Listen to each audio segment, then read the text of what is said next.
Welcome to the Exploring Unschooling podcast. I'm Pamela Riccia, unschooling mom and author, bringing you interviews, information, and inspiration about unschooling and living joyfully with your family. You can find the episode show notes, your free Exploring Unschooling ebook, and lots more information at livingjoyfully.ca. And here's the show. Hello, everyone. I'm Pamela Riccia, and this is episode number 19 of the podcast. It's the 11th of May, 2016, as I record this intro. In this episode, I chat with Jody Lilley about playing with our children. There are two aspects of play that we touch on. There's the value of play itself and how we can support it, and there's the value of parents engaging and connecting with their children through playing together. Many of us have grown up surrounded by the prevailing attitude that playing is for kids only, and by the time we're adults, we feel like we've lost the ability to play. Yet with unschooling, connecting and engaging with our children is a valuable part of our days. In the episode, Jody shares the chocolate story, about a moment that really stood out for her and opened her eyes to see how things could be, and another great story about an experience that showed her the strong connection between learning and joy. We also talk about how we've both played with space in our homes to better mesh with our unschooling lives, no matter our room's more typical use, and how taking pictures rather than notes helps her focus on the joy, as well as fill out her homeschooling reports. And then we talk lots about our experiences playing with our children. The big news this week is that I moved my website onto a new server, yay, and it went smoothly, super yay, other than the fact that I blew up my email for a couple of hours. The site should run more reliably now, and we shouldn't run into any more bandwidth issues and other things that were taking it down pretty regularly. The bright side of the increased traffic is that you guys are enjoying the podcast. I'm so happy that you're finding the episodes helpful on your unschooling journey, and I appreciate you taking the time to listen and to share when the opportunity arises. Thank you so much. And this week, in honor of our focus on play, I want to share a quote from Bernie de Cohen. He writes, "Fun is easy. It's wherever you are, in whatever you are doing or sensing or thinking. It's between you and the person you're with, or the machine you're using, or the table you're sitting at, or the path you're walking down. It's not something to strive for, but something to melt into, to sink into, to open up to. Fun isn't the hard thing. The hard thing is letting yourself have it." In our conversation this week, Jody and I mentioned the value of being open to fun. And Bernie has a great ebook called A Playful Path that's free on his website. I'll include a link in the show notes in case you'd like to check it out. He even has a section called Becoming Playful. And just before we dive in, I want to take a second to point out that our conversation isn't about making you feel intimidated by hearing what other families are doing and putting expectations on yourself to do the same things. Rather, it's inspiration to think about the value of play, the kinds of things that your children might enjoy, and ways that you might enjoy connecting more deeply with them through play. Now, let's chat with Jody.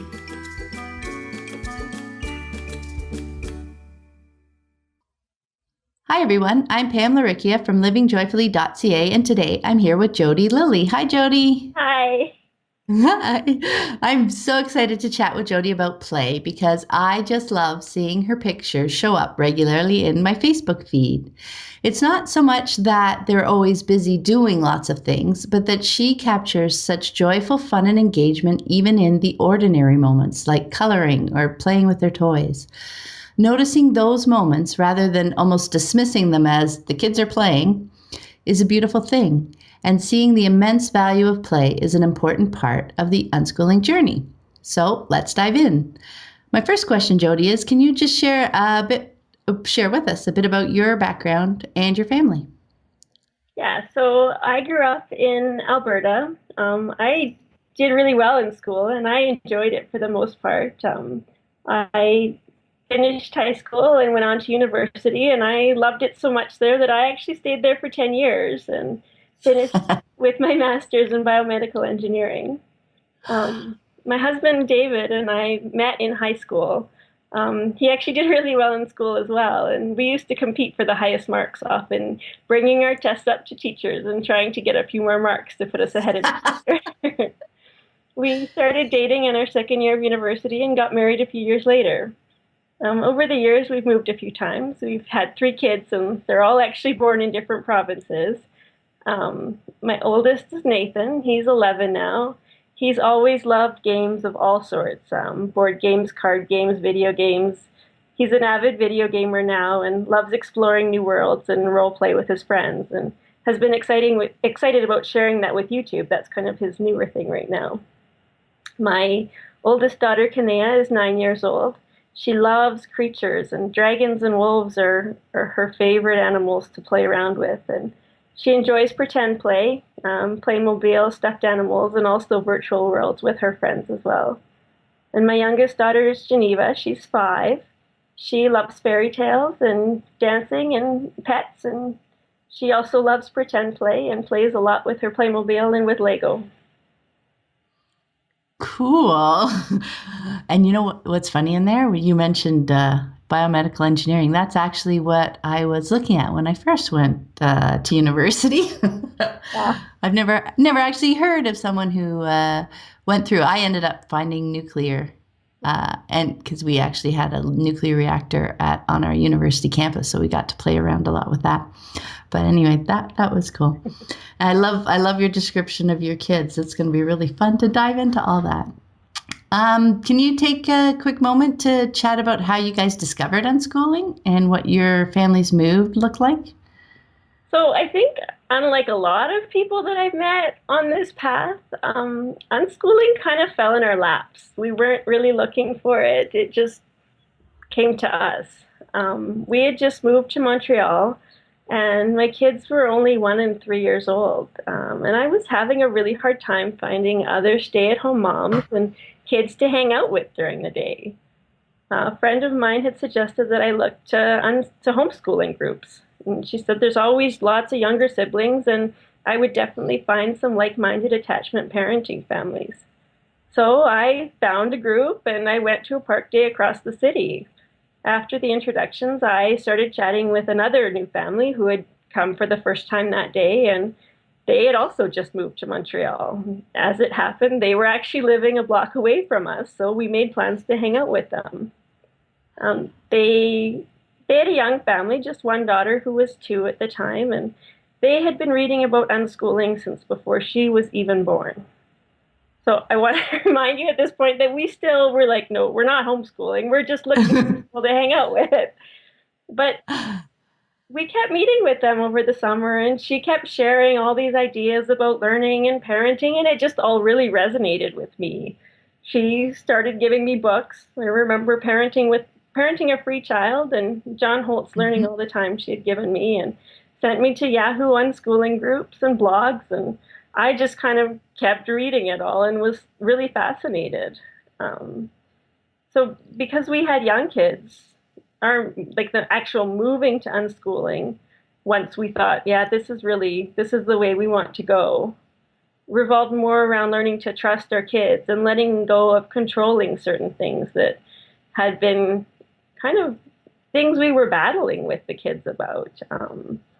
One of the big areas that we had set up, kind of what felt like a battleground at the time, was surrounding food. And Nathan was born with a lot of food allergies, and he had eczema, and he developed asthma. And at this point, he was 3, he was almost 4, and we had done all these food sensitivity tests, and we thought we had found this wonderful place of if he didn't eat gluten and dairy and on and on and on, all these things, then he was good. His asthma seemed to be under control, and his skin seemed to be somewhat smooth. And so we thought this was a really great thing. But meal times were really a struggle, and he had really restricted the foods that he would eat down to just a few things. So it really was something that I was not happy with. It was an area that I knew we had to change something. And I kept getting advice from other friends that, well, he'll eat if he's hungry, and that just didn't fit right with me. So we continued to meet up with the unschooling family, and this has become the story that I always refer to as the chocolate story. This was this kind of one moment that always stuck out in my mind. And we had planned to go to a homeschool gym day with them. And we got off the bus and met up with them, and we're going to walk over to the gym. And she just quickly said, "Oh, I just need to stop at the grocery store. And why don't you just come in with us?" And so we did. We went at the grocery store, and her daughter wanted this chocolate bar. And I mean, I was appalled. Like, chocolate was going to be the worst thing in the world, and my kids needed to eat lunch. And I don't know what I had this picture of kids screaming and running with like chocolate all over their faces and hands. They weren't going to be able to listen because of all the sugar. And I was holding on pretty tightly to that. But in that moment, I said yes. I went along with it because he wanted chocolate as well. And and the thing was we went and we sat down for lunch, and he opened up his chocolate bar all excited, and he had 2 bites of it and put it down and ate his lunch. And there was no like, "Oh, I don't want to eat this. I don't," all the things that we had been battling with and everything seeming like a big deal over the few weeks leading up to this point. He was just happy that he had a little bit of chocolate, and he was chatting with his friend, and it was like, wow, I didn't realize that this is how it was going to turn out. We build it up to such a big thing in our minds, eh? And then yeah. So that was really a moment where I kind of opened my eyes and saw how things could be. And I mean, I'd been reading a lot of unschooling points up until that point, but it was really that moment when it really clicked, and I went, wow, this is really something. So cool. Yeah. And that's just going back to the beginning. That's a cool story. I think that's the first time I've heard of, just going to a homeschool group looking for friends, kids to play with, and someone found you. Someone found me. Yeah, that's awesome. Okay, there are today 2 aspects of play that I'd like to touch on. There's the value of play itself and how we can support that. And then there's the value of parents engaging and connecting with their children through playing together. So first, let's focus on supporting our children's play. So as we come to unschooling, certainly we know that play is fun, but soon we discover that so much real, deep learning is wrapped up in there as well. So was the connection between play and learning something that you got instinctively, or was it something you figured out as part of your unschooling journey? I wouldn't say it was instinctive for me, but it was definitely something that I'd already had a few experiences where I already knew that there was something not quite right about the whole school and learning connection. So like I said in the introduction, I'd spent a lot of years in school, and while I was there, I did develop a lot of ideas about learning. And I actually started out my degree in biological sciences, and it was all memorizing. And I just didn't sit well with me that you would go in and memorize all of these cycles and all of these things and come out with, oh, you got like the highest grade in the class, or oh, you did so well because you memorized. That didn't feel like real learning to me.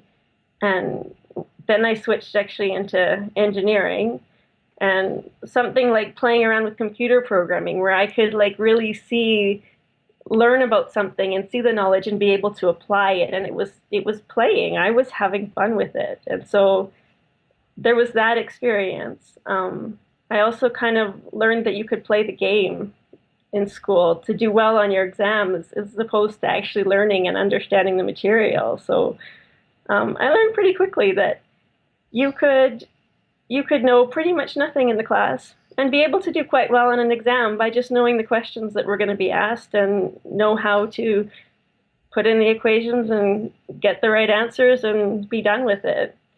And I also learned that you could understand the material really, really well and not actually do that well on the exam. So that was eye-opening for me as well. But I think the biggest point for me was that we had, in my last year of my undergrad, we had this design project. And most of the kids in my class were choosing a group, and and then deciding on a project. And I had this specific project that they had given us a list of projects, and there was one in particular that I really wanted to work on. And so I decided to work with some other students that I didn't know so that I could get to work on this project that really interested me. And one of the students in my group, he was, I mean, in my mind at the time, he was lazy, he was always late, he didn't get good marks, and he just frustrated me. He'd show up late to our meetings, and he'd bring donuts and be disruptive, and he was really interested in cars. And it seemed like it was all he would talk about. He'd talk about racing cars and smashing up cars, and every conversation it was cars, cars, cars. And I soon began to notice that he always came up with these really great ideas. We had a problem, and it was like, how are we going to solve this? This isn't going to work. And he'd be like, oh, you know how a seatbelt latch works? And it was like, well, no, but he'd explain it to us, and he'd be like, so I think if we change this up, then we could use this and this part, and it would work. It would solve the problem. And we'd all sit there, kind of looking at him for a while, and then we would understand. And, I mean, that just happened over and over, and it was kind of this thing where I realized that this was his hobby. This was something he was passionate about, and he wasn't doing well in school, but he had so much knowledge, and his ability, like, he understood everything so well because he played with it, and he could explain it to us really, really well also because he understood it. He had this like true understanding of these mechanics that a lot of us had, more the book smarts and the ability to analyze something, but not necessarily the ability to come up with these really great ideas. So that was something that always kind of sat with me of don't judge something just by marks, or it doesn't tell the whole story. And I really held on to those experiences as we moved into unschooling. So it really helped me to see that connection between real learning and joy. So that was interesting for me. And I guess the other thing that really helped us out was our kids were really young when we started learning about unschooling, and we got to see so much natural learning before we ever really felt that pressure of like the academic bars and timelines that we would need to meet with school. So I think we already were true believers in unschooling before we really had to worry about, are we falling behind or getting kind of into those sorts of thoughts. Mm-hmm. So that's a really great story, Jody. I love all those pieces, how you brought them together and saw, and like almost like puzzle pieces, right? As part of your deschooling, your thinking about learning and putting all those bits together. Yeah, that's really cool. So, next question. I did mention before, and I'll say it again, I had a lot of fun looking through your pictures on Facebook as I prepared for the interview.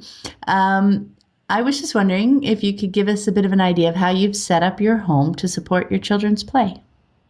So I really love my home, and we've moved a lot over the years. So we've definitely got to set up different homes and look at houses and go, okay, what's important and what do we want to set up here? And so that's been kind of a great thing for us. We actually chose this home, and we seem to choose all of our homes because they overlook some kind of really nice green space, and that's really important for me. But the house itself was actually bigger than I wanted, and we almost didn't even come and look at this house because I said, no, it's too big. It's not going to work for us. But we came anyway, and we fell in love with it, and it had 3 bedrooms. Well, it had 4 bedrooms upstairs, so each one of the kids could have their own bedroom for the first time. So they were excited about that. But what we did, because we just felt like there was a lot of space, and we didn't have furniture to necessarily use it the way it was intended to use. So we actually took the dining room and we made it into, originally it's the craft room, and it since has evolved into a craft and a computer room. So we've got the easel always set up with felt boards and paints, and we've got tons of craft supplies all along the one wall, and it's all organized and easily accessible by the kids, and a table in there. And we've also got the kids' computers for the most part are in there. And I just want to talk a bit about that side of things too. My kids really love their computers, and they love spending time connecting with their friends online, especially because we've moved a lot. They do have friends all over the place. And I just want to say that we've put a lot of effort into making sure they're connected with their friends on Skype, and figuring out how to put servers together and multiplayer worlds so that they can play together, and downloading specific worlds for them or specific Minecraft mods, and even just helping them find information. And just last night they were trying to create a world where they were playing with Chinese zodiac signs and trying to put in like their birthday, and then it would tell them what their zodiac sign was, and things like that. So that's another whole, I mean, it's not just computers, right? It's big for them. It's their big play worlds that Oh, yeah. they're hanging out with their friends. So our living room is actually it's bigger than, I mean, our furniture can take up. And when we first bought the house, my husband said, "Well, I guess we'll have to get some new furniture." And I kind of thought, well, we don't need more furniture. And so instead, what we did is we actually took a portion of it and we set it up as the Playmobil room. And so all of their Playmobil sets are always set up in there, and they don't have to be taken down and put back together every time they want to play. So cool. Yeah, so that's pretty fun. And we also have another room that kind of became our collections room and our games room, and we keep all of our hands-on science kits in there, and board games and puzzles. And we took an old kitchen table of ours and we put chalkboard paint on top of it and made that kind of a games table, so we would play Yu-Gi-Oh on there and keep score on using the chalkboard instead of needing paper and stuff like that. Wow. They've also built like the Thomas the Train set is in there, and they've built up sets and then drawn like trees and flowers and whatnot background. So that's been pretty cool. We also have my kids, they find lots of things outside and stuff like that. We found a cow tooth and owl pellets and a bird's nest in one of our Christmas trees. And so we've been able to find a space to put those on display, which is really fun when they have friends over and they get to show them these really cool things they've found. So, so that room's really fun. I know, right? I think when kids come to, when my kids have friends over, their friends usually end up spending at least half an hour, just like looking through our shelves and seeing all the cool things that are just hanging out, right? Just for people to notice and play with for a bit. Yeah. So that's fun. And I guess like we've lived in so many different houses, and we lived in a small apartment at one time too. And even then, we made spaces we had this space under the stairs that I think nobody would have used, but we actually were able to build in a little kind of a cover for it. And we made it kind of a fort, and then we put the kids, we built a shelf actually to fit in that room to put their toys in and stuff. And it was this tiny little space, but it was used as a fort. It was used for just hanging out, and all the toys were put in there so they could easily get them and take them out and play in the other area. So, yeah, I don't know. I think our houses have always been kind of surrounding like just things that we loved and wanted to do. So, yeah, we've actually never had, our dining rooms have never actually ever been dining rooms. Yeah, they've had computers in there and couches and toys, and we had we called one in the basement in an old house. We built what we called the toy closet. So it's a big walk-in closet, and we just filled it with shelves, and it was just full of like old ice cream containers where we had sorted all their different toys so they could just grab whatever they wanted and pull it out. Right. It made it easier even cleaning up too, right? Because there's just buckets for everything, and they just got tossed in and put back on a shelf, and we were done. Yeah, for sure. Yeah, that's fun. Looking through your pictures, I noticed also that you guys go out to play. I saw pictures from your trip to the ski hill, indoor skydiving, tobogganing, and around the winter campfire. I was just wondering if all of your children are usually up for going out, or do you guys have some back and forth conversations to come up with a plan around the outing that works for everyone, or how does that work for you guys? Well, I would say it's kind of different in every situation. I mean, Mm-hmm. there's five of us in our family, and we all have pretty different ideas about what we want to do on a given day. Um, Nathan and Kanea really love staying home and connecting with their friends online or having kids over to play. And Geneva often is the let's go swimming, let's go. And so sometimes there is a bit of a challenge there, but I would say, well, I'll just give some examples of what we have done. So when we do come across an activity, we usually look to see if there's options that would make it enjoyable for everyone. And my best example of that is that this past year, I really wanted to try out snowboarding and skiing with the kids because it was something that I used to love and really hadn't done since I was pregnant with Nathan. So, Mm-hmm. and well, we live in the prairie, so snowboarding isn't exactly an easy thing to just go out and do. Most of the hills are an hour or 2 hours away, and so we looked into, there were a few different options, and we found one. It was 2 hours away, but they actually had inner tube rentals and a lift, so you could play around just on the inner tubes over there. And we thought, well, why don't we, we proposed it to them, and Nathan and Kanea wanted to try out snowboarding too with me, and Geneva wanted to try out skiing, but I mean, they did like the one lesson, or Geneva actually just skied for about a half an hour and then they were done. And then they were quite happy to go with my husband to go tubing for the rest of the afternoon. And I got to hang out and snowboard, which I'd really wanted to try. And we actually went back a couple times over the winter. And they didn't snowboard or ski the next couple times, but they were quite happy to just go out and go inner tubing and play around on the ski hill. And so, I mean, that worked out really well. Mm-hmm. One of the other things that we found is that when we do get into negotiations, a lot of it's about timing and wanting to be home by a certain time or only wanting to be away from home for so long. So that tends to be what our negotiations are around, and trying to figure out if there's a time that can work for everyone.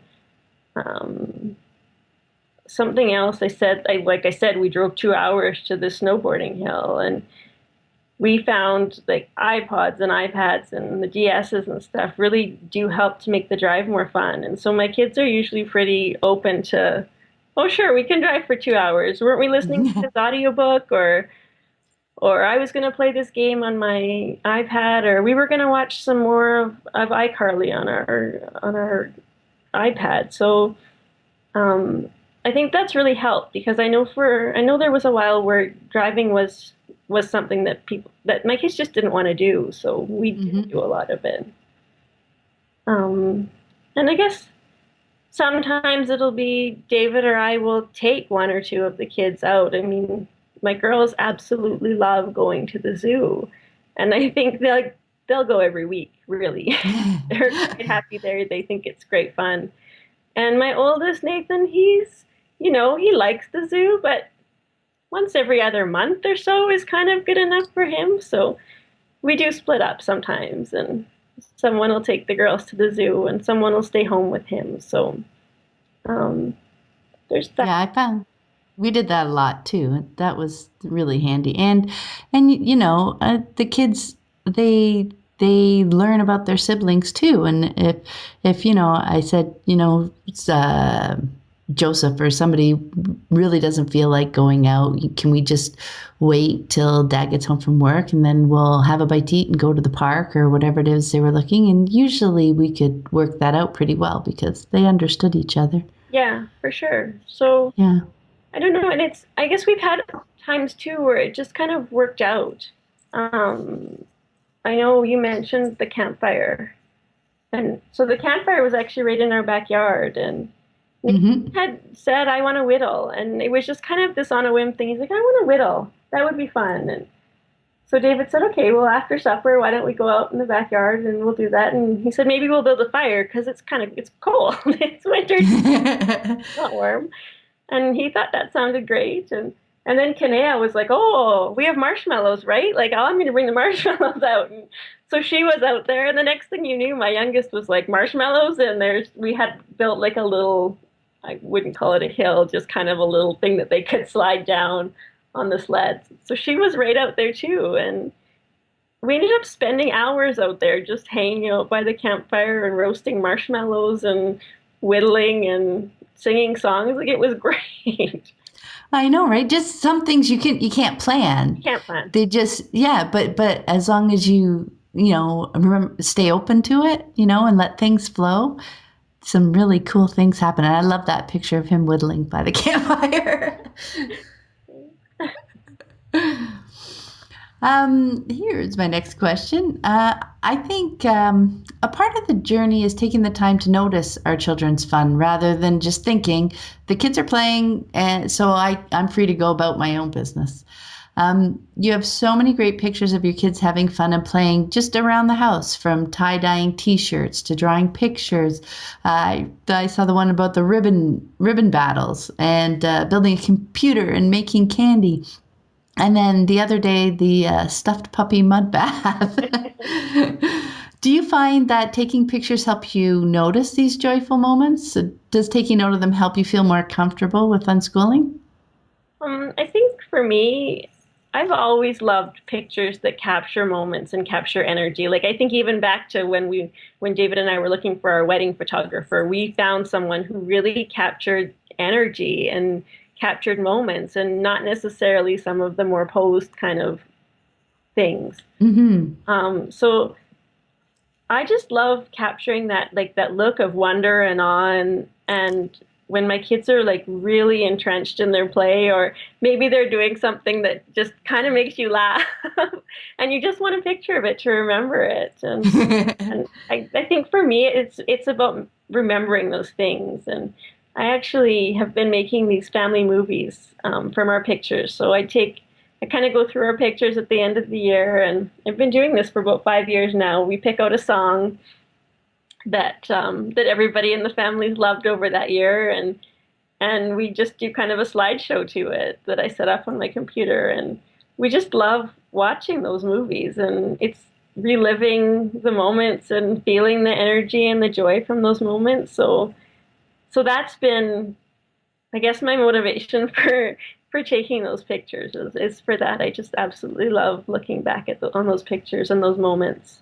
Um, but I guess That's great. in relation to unschooling, I mean, I do use pictures when we do homeschool reports here in Manitoba, and I do go through my pictures often to just kind of jog my memory for things that we've done and things that they were interested in. And there was a time where I used to try to keep a journal, just notes and stuff to be able to do my reports at the end of the session. And I just found that the notes themselves kept me in this constant state of looking for activities and checking things off and pushing to do more and really just kind of this judging energy that I didn't like. And I found that photos could help me to capture the information that I needed and not really get kind of that extra weight of what I'm taking the pictures for me. I'm not taking the pictures for these reports, right? Mm-hmm. So it was kind of it was about just that different energy and focusing on joy instead of what we should be doing. That's a great insight. Yeah, because when you're doing it, taking notes just for them, you're right. I can see how that would really make you start looking for things to tick off more than focusing on what people are enjoying in the moment. That's a great way to shift to just use the pictures to tweak your memory when you need it. Yeah. Yeah. And I love the way you described it as capturing energy because, oh my gosh, you're very good at that. It comes through. I like light up when I see your pictures in my feed. It's like, oh, what are they up to now? And yeah, it really comes across. So that's brilliant. And your annual pictures to song, that's very cool. Yeah, it's really fun, and it's really fun to look back on them because we started them. It was actually right after Geneva was born. David took some time off for parental leave, and so that year ended up being this phenomenal year where he had a lot of time off, and we did some really cool trips, and we had a lot of fun. And so I actually, that was why I did the first year, and I called the video "The Year I Didn't Go to Work," and it actually played to the to the song of "I Never Go to Work," if you know the song. So it's such a fun video to go back and watch because we just had so many great moments that year. Oh, that's awesome. I love it. Now let's shift to the value of us parents engaging and connecting with our children through play. I was wondering if you could share some of the ways that you play with your children. So I guess the first thing that comes to mind here is that David and I have very different ways of playing with our kids. And David tends to be the big kid that's like, ooh, bag rides and wrestling and silly songs. And I mean, wrestling, more physical play, that sort of thing, Nerf battles. Mm-hmm. And I'm more of the, ooh, I'm going to set up this cool project and we're going to play side by side, like cookie decorating, or we're going to do like a cool sciencey thing where we're going to mix, even just mixing vinegar and baking soda and food coloring and having fun with that side by side. Mm-hmm. I just thought of that right away with this question. And I mean, we all still, play hide and seek and dancing in the kitchen and all sorts of craziness. There's a lot of craziness. And I mean, we really love connecting with our kids and, seeing their views of the world and of themselves and all their ideas. And it's really great. And I guess one of the things that also came to mind is I started playing Minecraft with my kids. It was probably a year ago now. And I went mining with them, and we were attacked by zombies and falling off cliffs. And it's this huge rush of adrenaline and the frustration of losing your things or getting lost. And I actually learned a lot in that experience of actually getting down and playing with them. I learned a lot about being empathetic when they came to me and, oh, I died and I lost this really cool item. And, it's not just a game. It is really important. And it is this thing that you worked hard for. So it allowed me to really be more empathetic with them in those kinds of situations. And it also allowed me to really understand when they came to me and said, I got this achievement, like I did this. And I knew what they were talking about, as opposed to just kind of like, okay, you're really excited. That must be cool. It also helped me to be able to help them to look up information because I understood more of the game. And I was like, oh, so is that something that you get when you're making potions or that sort of thing? It just gave me more background knowledge. And I also really got, I guess, for me, like I didn't play a lot of video games as a kid, but the ones we did play were all single player, and this ability to have other people in the same world with you and playing with you and being able to come and rescue you when you get stuck, it's just such a neat experience that wasn't something we got to do as kids. So it was really neat to see Minecraft from their perspective and to play right with them. It was great. Yeah, I did try a Minecraft account for a bit. I played a little bit. That one, I was a little more motion sick with that. Yes. But when my kids were younger, and we started unschooling, that those kind of games weren't really around. But we always had like all the full set of controllers and stuff. So I'd be just trying to keep up with them when we would play like a multiplayer game and stuff. It was always very challenging. So I love that aspect, and they were always so helpful trying, Yeah. calling me, telling me where I was on the map. Turn here, turn here. Oh, here you are. Yeah. Yeah, I'm the one back there. Don't worry about me. But yeah, I would just love even just sitting with them and watching them when they were doing some of the single player story games and stuff, because then I could keep up with the story. And then, as you said, I would know what was going on, so that if they needed some help or whatever, I could go and Google and look up answers. And I mean, that's some of my very happy memories is, reading off some directions from a walkthrough, because we had the computer by the TV, just Right. for that kind of stuff, because there weren't laptops back then. I'm dating myself. But yeah, I mean, just spending that side by side time with them, it's just so important, isn't it? It's so valuable. Yeah. Yeah. There was one thing that crossed my mind I wanted to bring up that I thought was cool. Many of us learned growing up that rules are hard and fast, and that changing the rules is pretty much cheating. So it was something that made us very uncomfortable, like marks and, we were very, very rule oriented. But changing the rules until everybody who wants to play something can play is a great way not only to engage with our kids, but to learn even more about what makes them tick. What is it that they don't like? How can we kind of change things up? You get to know them so much better.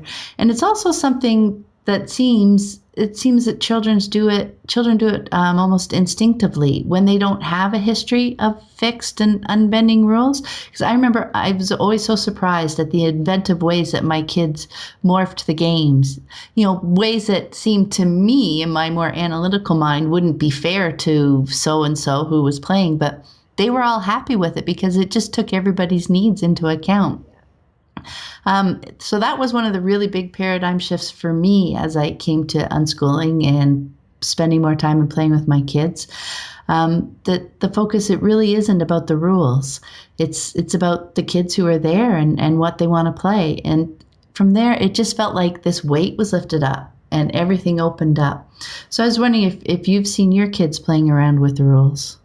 Well, this question reminds me a lot, actually, of when Nathan, he was about 5 years old, and he became interested in chess, and he wanted to know the rules and how to play it. So I remember my husband sitting with him and telling him about the rules and how different players moved, and then they started playing, and they were about 4 or 5 moves in, I think, into the game, and Nathan all of a sudden starts adding his own new rules about teleporting. Oh, when you do this, the king can teleport to the other side of the board. And that was challenging for both of us at the time, because we were like, but no, this is the rule. Like, this is the game, and these are the rules, and we have to play by the rules. Otherwise, it's not going to work. And it was kind of this big roadblock for me. And I mean, he was persistent that no, this was how he was going to play, and so we just carried on. And I started to see a lot of creativity and strategy, and I started to see him really learning, like, oh, if I do this, that move is going to be too powerful, and the game's going to end, and I don't want the game to end. So, he would kind of readjust his ideas and his moves. And I also found that he really liked to get kind of a comfortable lead, and then he'd let the other player catch up, and then he'd kind of let it go from there. But his comfort zone was I need to be in the lead for this game, and then I'll let you catch up, and then we'll see who can win from there. So that's so cool. a big piece, but understanding him and how he liked to play these games, and yeah, that was really an eye-opening experience for us. I would say, I mean, since then we have a lot of board games that we don't even play by the rules. We just love the pieces. And Quirkle and Blocus are the ones that we definitely just play with the pieces and do neat things with them. And I guess I also remember when all of my kids were younger and playing games with us, and they didn't like where like snakes and ladders where you'd have to go down the snake. They didn't like that part. And so we would Hmm. generally play where one of the kids wasn't going to go backwards on it, and that was okay with everyone, you know. Yeah, exactly. Yeah. So, and I mean, even things like musical chairs, we have a version of musical chairs where we don't take away the chairs. We just all kind of pile on top of each other, and it's a really fun game, and nobody's out, and it's just about the fun.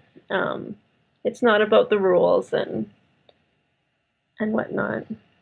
Yeah, yeah, we had the same, all sorts of variations on snakes and ladders.